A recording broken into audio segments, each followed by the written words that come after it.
So you had a story about your stepfather. Yeah, so we were discussing how like paranoia and stuff interacts with our lives based on stuff that's happened to us. And my stepfather told a story once. My stepfather's been a police officer for a very long time, and he told me a story once about how he went on a vacation with my mother to, I think, Mexico or someplace that has like parts of it that aren't the best, which is anywhere really, but Mexico obviously has some of the worst than even the United States. Anyway, they were on vacation someplace and they were like walking down the street, and my stepfather was like walking next to my mom, as a married couple is wont to do, and like they figured out after the fact that it was like a sign or something falling over and like going smack on the road.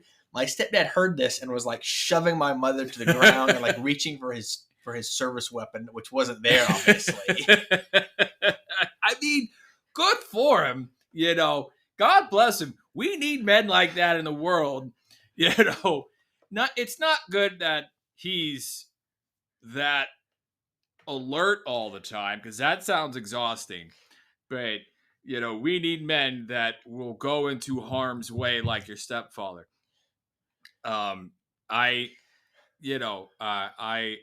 told you this story off mic. A few days when I got back from Iraq, one of my buddy's kids had like this like Nerf gun that made a bunch of loud awooga awooga noises when you fired the weapon or fired the toy. I shouldn't call it a weapon. Yeah. And so I'm 48 hours off a plane, and this kid walks up behind me. He's maybe 12. And he goes, bang, bang. Oh, and then all I hear is awooga, awooga, bang. And the things are shooting at me. And I turn around. And I would preface this with probably not the best way to handle this. I'm so wound tight. I grab the toy gun from him. And I'm like, what do you think you're doing? This is mine now. I'm yelling at this little kid for thinking he's playing with me. And I'm so wound tight for coming back from Iraq. I realize, you've overreacted here, champ. And then I go to the bathroom and just kind of sit for about 45 minutes. But his mom was cool. His mom was like, hey, man, what do you think you're doing? Do you remember how your dad was when he got back? To the kid. Yeah, I said that to the kid. And because, the veteran community understands sometimes when you... And so, like, I remember when I had other friends just come back from overseas, and, like, this one guy, he was drunk and passed out in the back of his car, and his wife was holding him. And then his wife's like, turns to me and goes, hey, check his pockets for knives.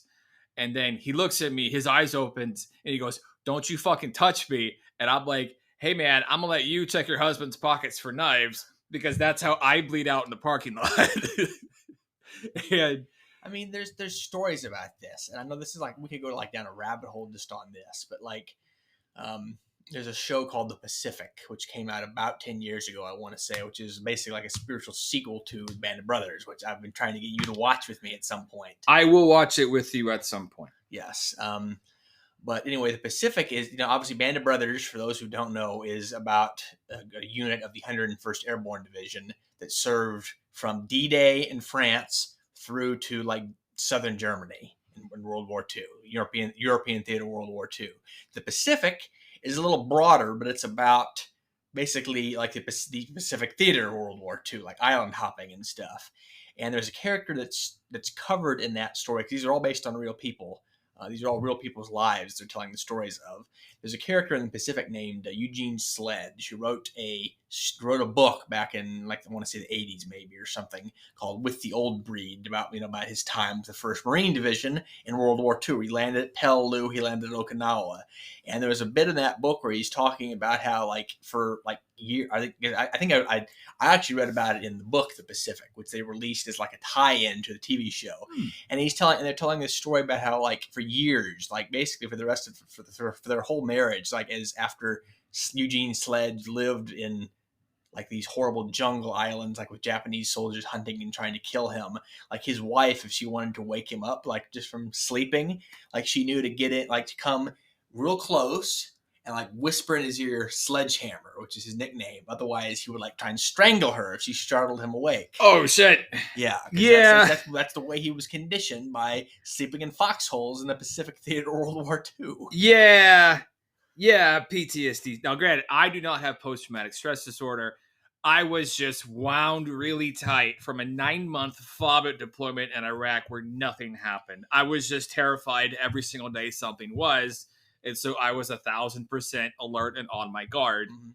Nothing happened. Which goes to show that people who really go through serious like combat shit, that it's understandable how it could fuck you up. Yeah. That's like, again, you're talking going back to World War II. I mentioned when you originally mentioned your story of like being like your overreaction, possibly we could call it an overreaction to this kid, but it's also understandable. Yeah. But I said, it reminded me of those stories of guys who like come back from, it's like, World War II Europe or Vietnam or something, and like someone shoots off a firework and they're like throwing themselves in the gutter because they think, oh, I'm back in the shit. Yeah. Yeah. And I told you this in the car to weigh the popcorn today. I always I don't try to downplay what I did, but I try to very much specify what I did and contextualize my experience. And this isn't against, this isn't because I don't think I deserve any respect or that I didn't. Some people are like, well, I didn't do anything. I did a lot, but also there's a specific amount of street cred that comes with saying, oh, I deployed in Operation Iraqi Freedom. And so I try to specify very much just how much street cred I deserve. Yeah. Or at least how much that I think I deserve. Because it's very easy for people to assume more street cred than you think you deserve. Oh yeah. And you don't want to like set up wrong expectations, because then people are thinking, oh, he was in Iraqi Freedom, he must have been busting down doors in like fucking Sadr City or some shit like that, when he really wasn't. He was like working in a fob as a medic. Yeah. So and it's yeah, because it's a complicated needle I try to thread, where I try to wave the flag about what I did, but also not make it seem like, because if people that have no context for the military only know what the news media presents, movies, to go back to our earlier conversation about sometimes the news is a way to sell advertising commercials. But speaking of Iraq, speaking of war and stuff, to go into chapter 8 of Spacers, the Erebus Effect, the final chapter we have to do, because it's everything. This is a labor of love. Don't get all depressed. This is our labor of love. Everything else is done. I like to say I have a saying about the books, but not books. Goddamn. I have a saying about the articles I write at NASA, and that is that it takes a village to raise an article. Because it often takes it's like 2 months to write it from pitching the article through writing it, through editing it, and then publishing it. If that takes 2 months, you've done well, because it can often take longer than that. I mean, we're 10 months into. Well, yeah, because we're writing a book. I'm talking about like an 800-word article. I know, but the fact that we've done Spacers is like what, 62.5? No, it's like 5,300, 53,000 words now. Oh, there you go. We whittled it down a lot, because it started off. I think Erebus Effect started off like when it was still called Shadow Play. It started off at like maybe in 80 or 90,000 words. We've whittled it down to like 53,000. Yeah, we've done a lot to it, and I think we can both agree that it really shines for all that work. But Chapter 8, which is what we're getting into discussing now, still needs some TLC to make it on par with the rest of it. To recap Chapter 8 for our listeners, so there's been 2 different versions of it. One version you wrote, which I liked the bones of what you had, but it was more, there were some parts that didn't quite feel like. There's some parts I could read that and say, oh, well, in a military situation, it wouldn't quite go like this. It would go this other way. And then I took what I liked and I rewrote it and I showed it to people. and they're like, yeah, no. And I'm like, cool, we'll give it a third shot. Yeah, we're steadily. There's probably some sort of like official term or something you could call this, but it's like Collaborating. Well, they cannot collaborate. Obviously, collaborating, but there's like what I'm looking for is specifically the act of trying to get closer and closer to perfect. Yeah. Because there's a term, and I always purifying. Purifying, yeah, that's a word. That's a good word. That's a good term. Yeah. Because there's a term in mathematics called an asymptote, which is a fun word to say. It's something I remember from like algebra or whatever. What it means is like if you have an exponential function, a certain kind of exponential function, it'll grow on a curve and it'll approach a certain value, but it will never reach that value. So it's one of these curves that like bends up and to the right or bends down and to the right or whatever, and it will approach 0 or approach 1 or whatever the like value of the variable is, but it will never quite get there. It gets closer and closer. It's like light speed is asymptotic. Like you can get all you can go 0.9 light speed, you can go 0.99 light speed, you can go 0.999999, 10 nines, 1,000 nines. You can never get all the way to 100% light speed.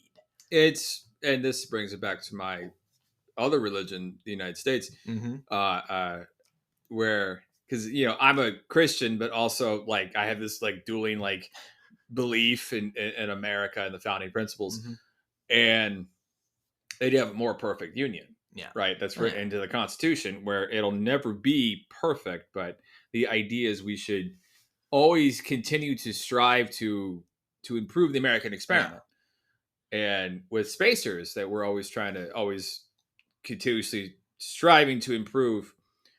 I have this kind of spot I want to start with chapter 8. Yeah. Where... because the difference, I will say this, the only difference with like a book is eventually you do have to say enough is enough so that you can push that into the world to sell it. Yeah, that's where we're at with everything else. Everything else, you gave me the last pass, and I'm like, this works. It hits all of the agreed beats, and then he's got his own flourishes, and they're great, and then we're going to just, and what's good about our partnership, too, is I'm learning to be like, oh, just because that's not exactly how I would do it does not mean it should change. This totally functions in the story. It's his flavor. It's his writing. It's able to respect the stylistic differences between us. And I'm sure you probably had the same concept with me, respecting my stylistic differences while saying the mechanics of the story still work. Yeah. So, someone saying this or pulling a gun on this page doesn't really break the story.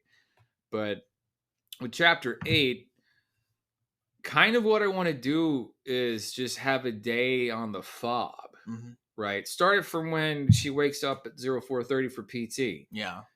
Because we've already said she's what? She's an E3, a spacer's first class, which is the equivalent of a private first class in the Army. And so... something along those lines. Maybe a corporal, but yeah. I would say E3. Was E3 private first class? That E2 was private first class. Well, that's the Marine Corps thing. In the Army, it's E3 is a private first class. Okay. Because in the Army, a corporal is a non-commissioned officer. And at some point, she gets the idea in her head to go avenge Pepper and do an off-book mission. Okay. And that's like a dumb private first class thing to do. That's a very inexperienced idea, right? Now, you as Nick, the author, are not dumb for having this idea for the character to do. A character to do this in real life is dumb. Does that make sense? Well, I mean, let's walk our listeners through this. The original draft of this chapter, which is like the first flashback chapter in this book, it's because the flashback chapters in the Erebus Effect are meant to show Janet's character more thoroughly, like to flesh out who she is as a person, her background, where she's come from, why she is the way she is, that sort of stuff. This first flashback chapter shows her literally like in her first months of her time on Titan, which is like when the Titan War is going on. There's like this civil war and like occupation. It's basically an analog like for, the war on terror, except it's set on Saturn's moon Titan in about 300 plus years. And she has this in the original draft. She's going to like the her CO for Mhm. permission to go outside the wire and go hunt down the people who killed her platoon leader. And you pointed out to me, like, your feedback on that was she wouldn't go do that because he would basically tell her, "You're fucking stupid. I'm going to punish you for this." Well, no, see, he won't even do that Yeah. because you had her go to her first sergeant, Mhm. right? Her first Yeah. sergeant would treat her like the dumb puppy she is. Because first sergeants, unless it's like a family day, usually don't really interact with the junior enlisted too much, Mhm. right? They will a little bit, depending on the first sergeant's temperament. Some people are more friendly and hands-on than others. I don't mean that in any bad way. I mean that like in a professional way and everything. Yeah, I get what you mean. But if like let's say you, Private First Class Oaks, were me, Sergeant Lester's guy, and I'm your team leader, and I have a squad leader, and he has a platoon sergeant, and you, Private First Class Oaks, decided I'm going to go do an off-book mission outside the wire and go hunt down somebody that's in whatever valley, and then and then you go straight to the first sergeant. He's going to say, "Hey, bud, wait outside." And then me, my boss, and my boss's boss are going to go in there and go and have to explain some shit. Right. And then my life gets to be hell for 6 months. So, and shit rolls downhill, as we know from Saving Private Ryan. Yes. And, a decade in uniform. Because if you can make a mistake, I've probably made it. But it's not. And the biggest issue was that it's not an unreal. It's not a. The idea of a junior enlisted soldier thinking that, oh, I've been on 3 missions, I need to go avenge my friend. Mm-hmm. It's a very naive, immature idea. You as the writer are not naive and immature for writing this. It is authentically the idea that a 20-year-old would have. Mm-hmm. And they would say, oh, I'm going to go do this. But somebody who has been promoted to corporal is going to be so invested in how the system works that they're probably not going to have this idea, or at least they won't act on it. Mm-hmm. Yeah, because I think again we've I don't want to say we've changed things up, but like we've changed the structure of this chapter a couple times through the revisions. And originally Janet was a little bit more senior in the enlisted, not very senior, but maybe like a corporal. But your brilliant idea, which I'm not saying brilliant like as a flippant thing, was brilliant, was to have her be like, she's within like her first maybe like 3 or 4 months of being on world, so to speak. Like in country, you've got in country, you've got on world, and she hasn't learned the ropes yet, because there's a later, because it fleshes well with a later chapter where she's like, it's like 2 years later, and she's been on Titan for like 2.5 years, and she's like, oh well, now she's a crusty like sergeant or whatever. She's a squad leader, yeah, she's a squad leader, and she's like, oh yeah, I've seen some shit. I'm still a hothead, but I know how the game is played. Yeah, and you're able to function with, because you move up the hierarchy. Like the military is based on conformity. Mm-hmm. It's a conformist hierarchy. Yeah, you move up the hierarchy by conforming in all the right ways. If the hierarchy is functioning properly, then you're moving up. You're conforming by performing merit-based tasks to go up the hierarchy, right? And yes, I'm quoting Jordan Peterson right now. And yeah, everyone has at least one good idea. Most of his other ideas, I'm not really vibing with, but his whole breakdown of hierarchies and conformity and stuff really applies to the military really well. But I'm not really supporting his trans ideas. Those are stupid. Yeah. But anyway, the idea I wanted to open it up with was Simultech, right? They're the ones that are making the robots, aren't they? Now, what else are they doing besides that? Could they be kind of like an Amazon / Apple corporate, consumer, well, see, the way I envision Simultech, and this is something that's come out in some of the extemporaneous world building that I've done over the past couple months, actually. Because like when I did a map of the Argyre area, or the Argyre Planitia area on Mars, which is where Erebus Effect is set. And like I said, oh well, some of the light industry there is you've got Simultech Industries based out of like Cameronia or something like that. I called some city, which is like actually supposed to be a callback to Spacers because it's like it's calling back to Cameron Powell. Cameron Powell. No. My point is because we only. Well, yeah. Oh yeah.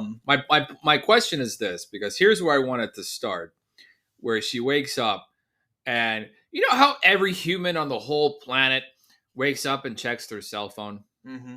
What's the equivalent? They basically have a cell phone type thing. It's basically like a. Did you watch the first episode of The Expanse, right? I did. You remember the little thing that Miller had that was like a pane of glass about the size of a phone? Yeah. That you could like set on a counter and it would like cast its like holographic like contents onto the counter, or you could like have it like swiping through stuff like you're on a phone. That's pretty much what these folks have. It's basically like a phone except 300 years in the future. How do you think about calling it a multifunction device? Sure. Because I called everything, because I had a similar version called a multifunction device in the Liberation of Earth. And so we could put it there. Which we just call it MFD. Yeah, MFD. And I like the idea of her waking up and then turns on her cell phone, for lack of a better term, scrolls through social media, whatever out, anagrams or whatever, analogous way of going about it. And then, she'll have a bunkmate or a roommate, and basically I'm just going to write a day on the fob for my rack that I remember because, I like that. I like her waking up for PT on the fob.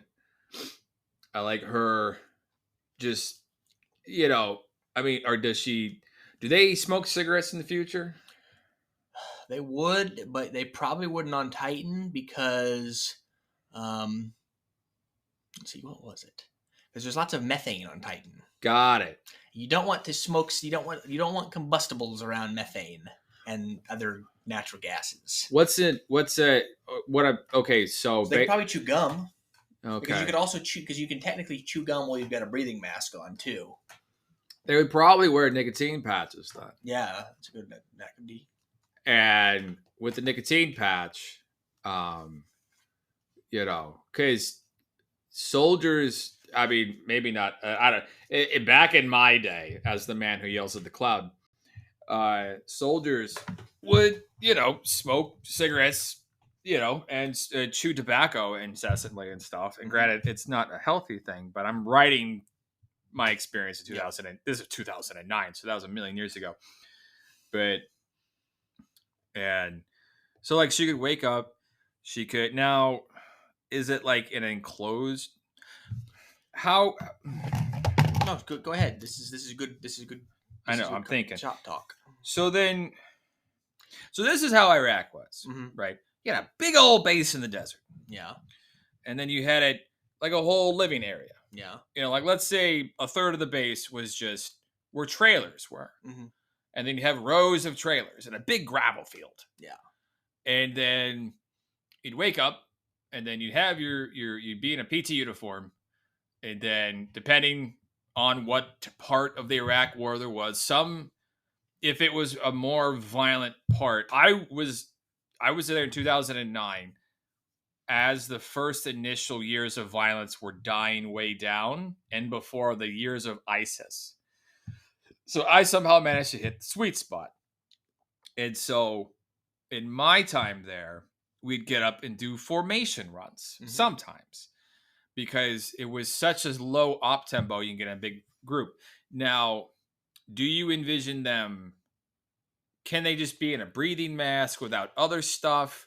The way I envision it, the way a FOB, forward operating base on Titan, would work is basically is broadly similar to Iraq, except that you would have an enclosed atmosphere. That's my question. Yes, because you would have an enclosed atmosphere. You would probably wearing at least an emergency breathing mask when you're out and about. Because say a missile comes in and breaches the atmosphere dome, Yep. you don't want to suffocate. Because the thing about Titan, there's many things about Titan. A couple things about Titan that you probably ought to know for the sake of your redrafting this chapter.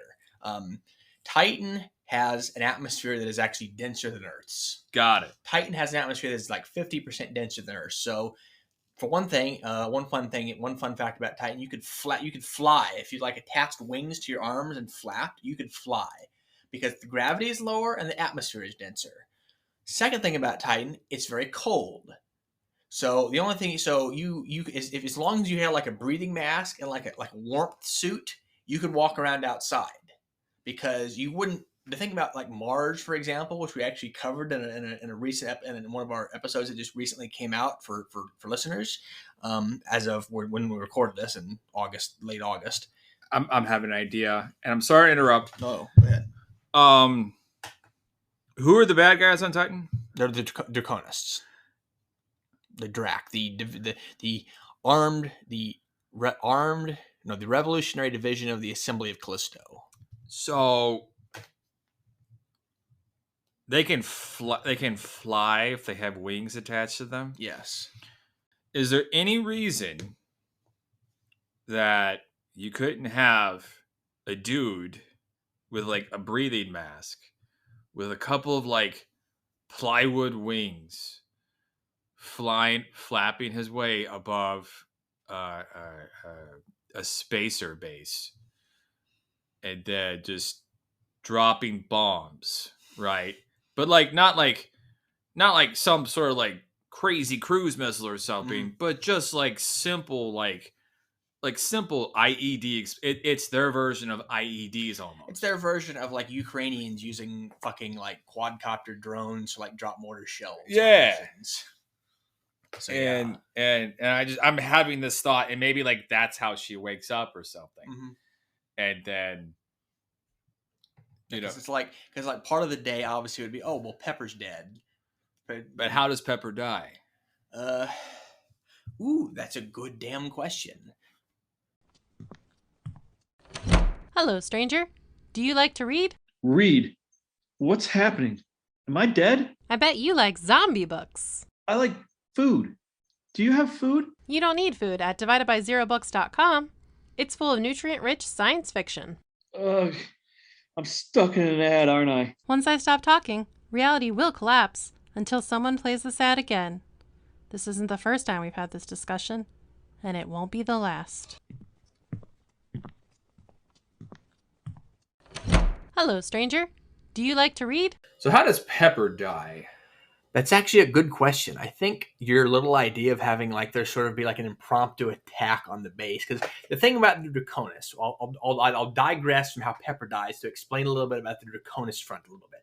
The thing about the Draconis is that they are very much a stand-in for everything from Al Qaeda in Iraq to the Taliban to ISIS to Boko Haram, all these radical groups that have sprung up in the last 20 years or so, and other radical groups have sprung up over the decades. Obviously, there's a certain bent to them nowadays, but I'm not trying. Obviously, the Draconists aren't like religious extremists, or at least that's not the main purpose of their movement. They're like nationalist extremists. They're basically the way I like to pitch the Draconists to people on like Discord, for example, is they're like if you took ISIS and mixed them with the Khmer Rouge. Okay. Because they're basically they're psychos, but they have like a political like revolutionary bent to them. Because the reason the Draconist like movement started was because of how the ICA, the main government of solar space, was enforcing its rule in the outer solar system. This movement basically started on Callisto. That's where the name comes from.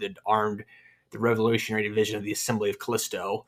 They're basically, which the Assembly of Callisto is sort of like a revolutionary movement that started on Callisto. The Draconist Front is the armed branch of that movement. So like, you've got armed branches of like some like political faction, some like African country or Southeast Asian country or whatever over the decades. And the Draconists basically part of them being a stand-in for all these different groups is that they're only as organized as the local cell can be organized. So there's certain cells of the Draconis movement that have like armored vehicles and stuff, and there's other cells that, like you say, would basically be like flying over a fob with like plywood wings trying to drop mortar bombs. Well, how about this? I'm kind of piecing together some ideas how Mhm. Pepper dies, because I want to show Pepper, because we can't just have Pepper. I would rather not. My first instinct on this is to not just have Pepper be A MacGuffin. a MacGuffin spoken about. We should have him be seen. You should see why he's such a great leader. Like Janet wakes up, they do so they're in a controlled atmosphere, in an atmosphere bubble, we'll say, Mhm. and then they do a morning PT. Pepper's there, and then she's having a bad day, and Pepper is a guy. He's a lieutenant, and he's professional, but he knows his soldiers. He knows his spacers. Pepper is her platoon leader, and he knows that if the leadership's involved with the junior enlisted, in that they know, because I remember when I was in E5, I would know who was married, who was going through a divorce, who had kids. Mhm. I would try to remember their parents' names, who had living parents, who lived with their parents. Yep. And maybe if Pepper is involved to that level, where, and along with the platoon leader or sergeant, of course, Mhm. He earns this sort of trust and reputation and loyalty from Janet, who never really had anybody before someone like that. He's Mhm. the father she never had, Yeah. even though he's maybe 5 years her senior. Yeah. And then they go through this day. You see the chow hall. You see, go to the PX. Maybe there's some like analogy for Amazon and Apple and all that. They'll have commercials that kind of like they'll be. I'm assuming they still use money. Yeah, they use a form of money, basically. Yeah, money is just a way to just credit, basically. It's all money is a way is something to exchange for goods and services. It's an agreed upon game that we all play to exchange goods and services with each other. And so you have that, and then one of the Draconis, because a big issue during our Operation Iraqi Freedom, I never really ran into this too much, but this is a thing we were briefed on, was people working on the base turning to the insurgents, right? And so this could be a day where there's just like an insurgent attack. Mm-hmm. And then there could be a couple of people hired on the base, maybe working at the PX, maybe working at the gym, whatever. Maybe working at the chow hall. I just had an idea. We'll get to it. I think you might be having the same idea, so we'll see. And then the attack begins with a dude flapping his wings over the dome.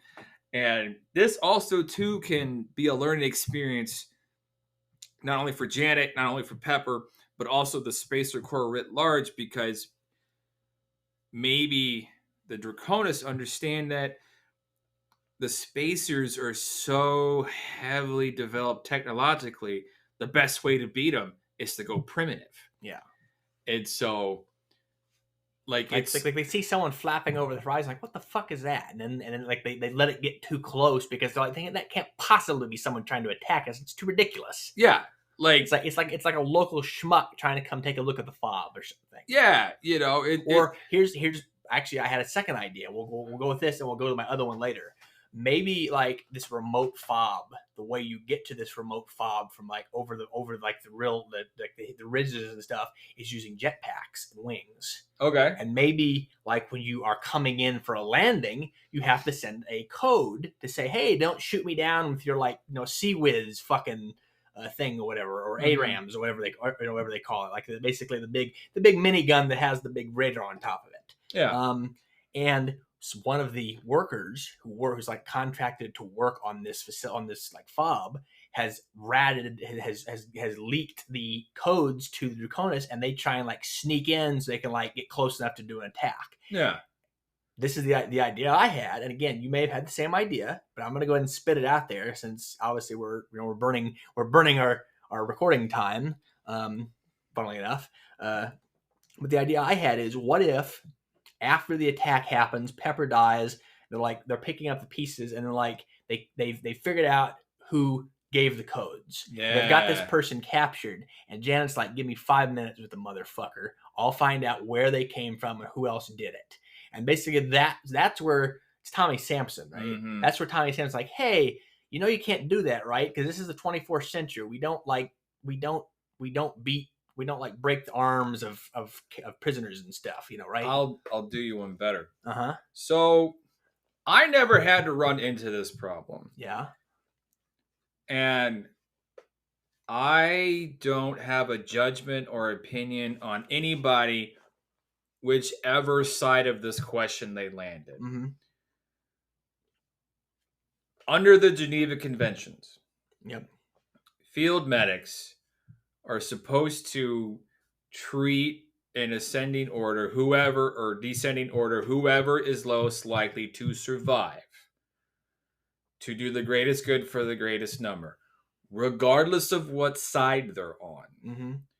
So, if under the Geneva Conventions, which is like the thing that those matter, Yeah. those will probably still matter for 300 years from now. Under the Geneva Conventions, if you and me are out and about, you get shot, and we win, but the guy who shoots you has a better chance of surviving than you do. Under the Geneva Conventions, I'm supposed to treat him before you. Mm-hmm. Now, what happens in the field sometimes stays in the field. I'm not suggesting anybody break the Geneva Conventions.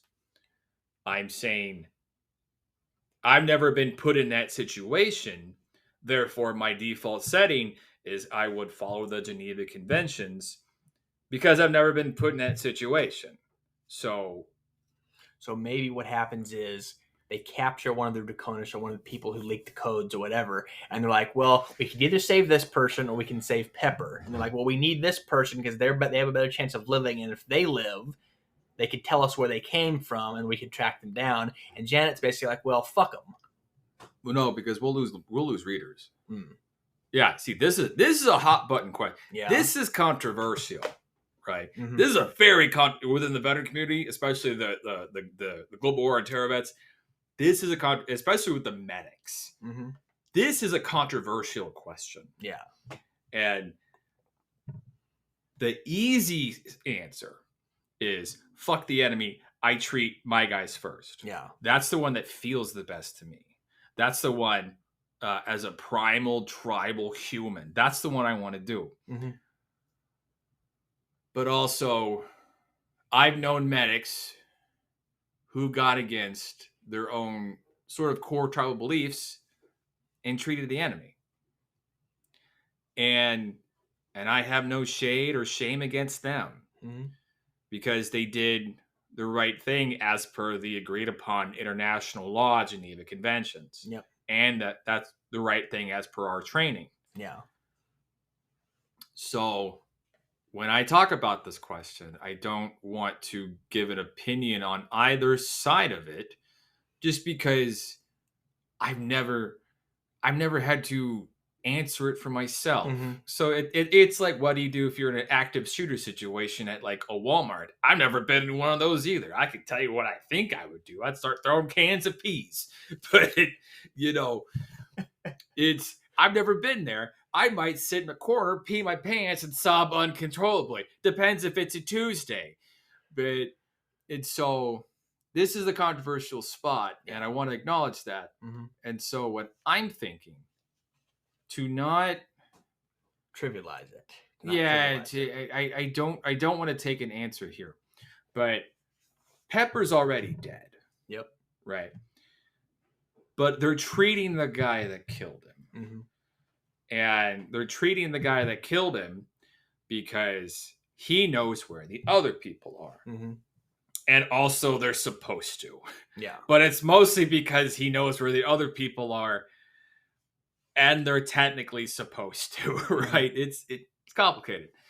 And so, I mean, you could, because what's another thing? What's another word for a cafeteria? It's a bunch of weapons. Yeah. You know, like you could almost have it where they wake up, they do morning PT together. They're in this enclosed space, so they're probably not doing long distance formation runs. And then they go to chow. And then as they're going to chow, homeboy flaps his wings above the fob, drops a couple of bombs. You know, there's an atmospheric breach, right? And then the people with the extra things nearby use theirs. Maybe Janet doesn't bring hers because honestly, if you've been, I was issued nuclear, biological, and chemical protective gear during the war. It sat unopened in a wall locker for 9 months. And so let's say Janet didn't bring hers because she's a private first class, Spacer's first class, whatever. And then,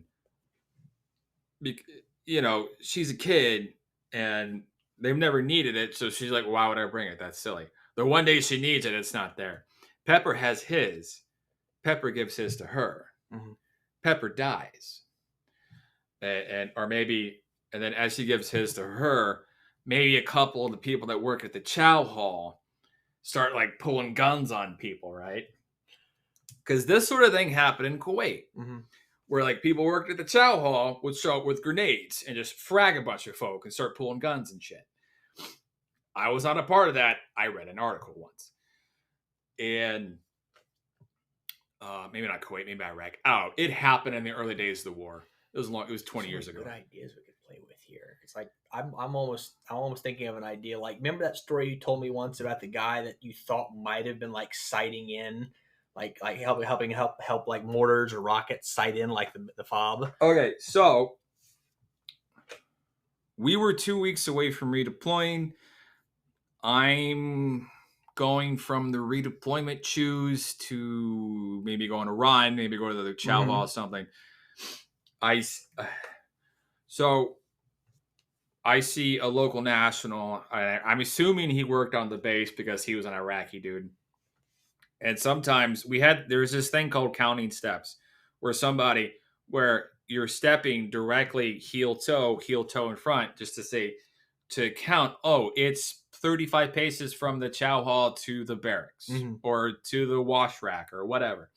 And so that if you're a fucking terrorist piece of shit and you go back to your piece of shit terrorist friends, then they say, oh, if you're going to triangulate a mortar strike, it's 35 paces from the chow hall to the wash rack. Enjoy. Because the wash rack's where all the vehicles were if they want to blow some shit up. So I am on my way to the chow hall or something. This was 15 years ago. I see a guy who looks like he's counting steps. I'm also a deeply inexperienced specialist. I'm experienced in that I managed to not get myself killed during a 9-month deployment in Iraq somehow. And I basically went up to him. I screamed in his face. I said, get the fuck out of here. I didn't know if I wasn't going to like, you know, pull a gun on him, but also I didn't know what he was doing. It looked suspect as fuck, right? And then I leave I was going to the chow hall. I get my food. I come back. I see him and this big fat dude. And they're like, the big fat guy's like holding him and comforting him. And I'm like, I guess they're in a relationship. and I'm like, well, maybe, I don't know, maybe not. Maybe he wasn't doing that. Maybe that's just the way he walked. I don't know. I don't speak the language. And I go to my NCOs and like, listen, that was probably nothing, but you're probably good, but great situational awareness. Thank you for paying attention 3 days before we leave because we need people to keep their eyes open. So that's the story. What's your idea? My idea was, what if, like, because we could almost like write a couple like 2 versions of this and then see which one works better and then maybe mix and match some parts. Like the idea that I'm playing with is like, what if on the way to Chow or something, like Janet has a run in with Pepper, and he's like trying to like, you know, be a good platoon leader, like, and then he goes off and does something, and she's like heading to Chow with the rest of her squad, and she sees this guy like basically doing the equivalent of counting steps, like sighting in for missiles or some kind of like some ranged attack. And then after the attack happens and Pepper gets killed, she's like, I saw the guy who did it. We've got him right here. Let's do something to him. Because Tommy Sampson has him in the medical tent. And because he got hurt too or something. It's like, we've got him right here, you know. Either, you know, again, that's where we start playing with. That's where we start worrying about, like, you know, well, does she want to let him die, or does she want to like get rough with him to try and get information from him? And this is taking a page out of the TV show MASH. But you've seen MASH, right? I've seen bits of it. Okay, but I know the principle everyone does. There's a scene in MASH, and we can kind of take homage from this, where there's two characters, Trapper John. And there's Hawkeye Pierce. Hawkeye Pierce is the fun, smooth, funny ladies' man. Trapper John is kind of like the stoic, not stoic, but kind of like the good family man, right? Mm-hmm. Like, you've got a good guy and his like boozy ladies' man friend. Mm-hmm. They live in the same tent together. They're both surgeons. It's the Korean War. And somebody, and we'll wrap up here in a second because we got to go do a thing. Yep. And in the episode for MASH, a friend of Trapper's gets hurt. They find the guy who does it. Trapper has a scalpel in his right hand, and he's standing over the bed of the North Korean prisoner who hurt Trapper's friend. And Hawkeye comes in, and oh God, I'm gonna tear up just thinking about this. Hawkeye comes in and says, "Hey, Trapper, that's not why we're here." And it's profound. And it means so much. And it goes back to my comment earlier about why are they there with the Geneva Conventions, right? Like, and that even goes deeper into, like, I'm not really a gun person. I'm not anti-gun. But my whole experience in the military was was learning how to fix the things that guns did. And guns were not seen as an ultimate good. They were seen as like this very necessary, very evil tool. Yeah, it's a very necessary evil tool that sometimes good men have to use to prevent bad men from doing worse things. Yeah. And this touches on some really important stuff as far as like the like hearts and minds mission of the Draconis War. Because it's like, well, why the hell are we on this moon of Titan if all we're here to do is just kill Draconis? Because there's people who live here who the Draconis are trying to influence or trying to terrorize or whatever. You know, we're supposed to be helping them. And that's like that could be part of the conversation that Tommy Sampson has with Janet, which is that, you know, you realize these people hate us because they think we're here to enforce our rules on them. You know, if we go around punishing them again, it's a very fine line, because it's like, you know, if we go around throwing our weight around and acting like we're infallible, like Superman who have more rights than they do, then our time here, no matter how long or short, will be wasted. We should have the guy that was counting steps be 16. Yeah. Because the terrorist scumbags had a history of recruiting children to do their fucking dirty work for him. And maybe he's just like scared out of his mind, because he's like, he was recruited to do this thing, but to him it's just like he sort of agrees with it, but he's also like scared and confused. He's 16. And dumb. Yeah. 16-year-olds are like dogs with thumbs. Like, they're not people. They're 16-year-olds. They're not human. They will be one day. But, you know, teenagers are barely human beings. Like, I'm like, oh, if I had a teenager I was in charge of, I would say, listen, before you make any life decisions more complicated than what color socks am I going to wear, call me. Because otherwise, you're going to get yourself killed, bud. But I mentored teenagers for a long time in the military. 19-year-olds mostly. But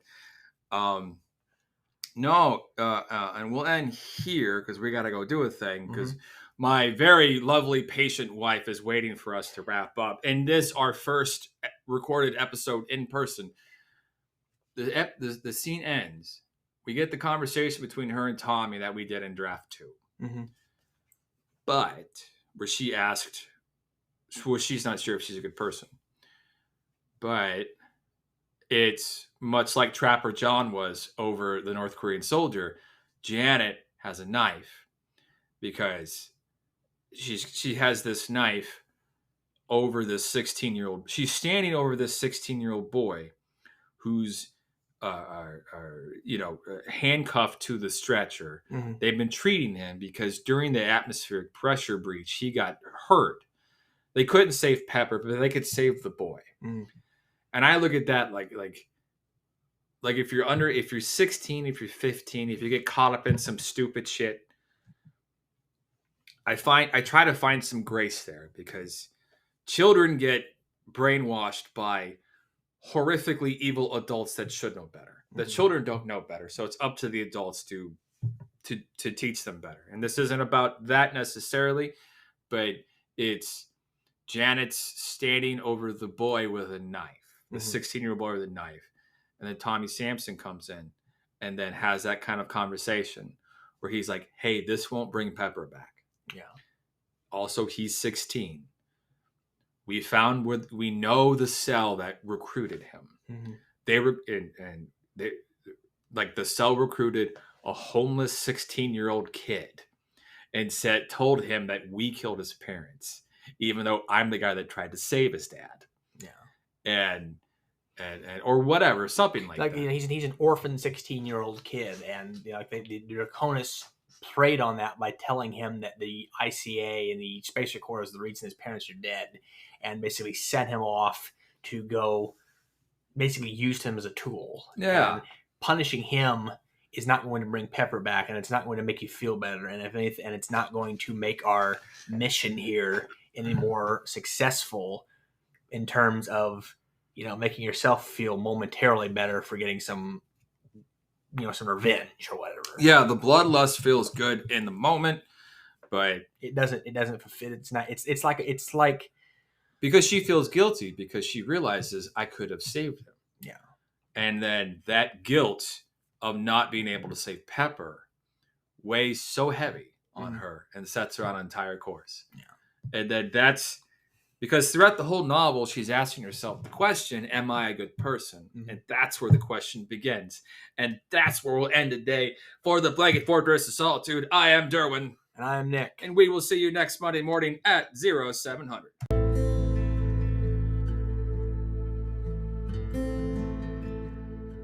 As she navigates a pandemic, late-stage capitalism, while pretending everything is totally fine, Sloane lives alone with her dog, Moose.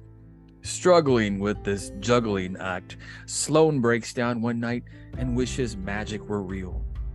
The next thing she knows, she's having a conversation with her dog and levitating a spoon in her kitchen. Subscribe now to Versatile Ambitions on Substack and read the first chapter of Once a Millennium today.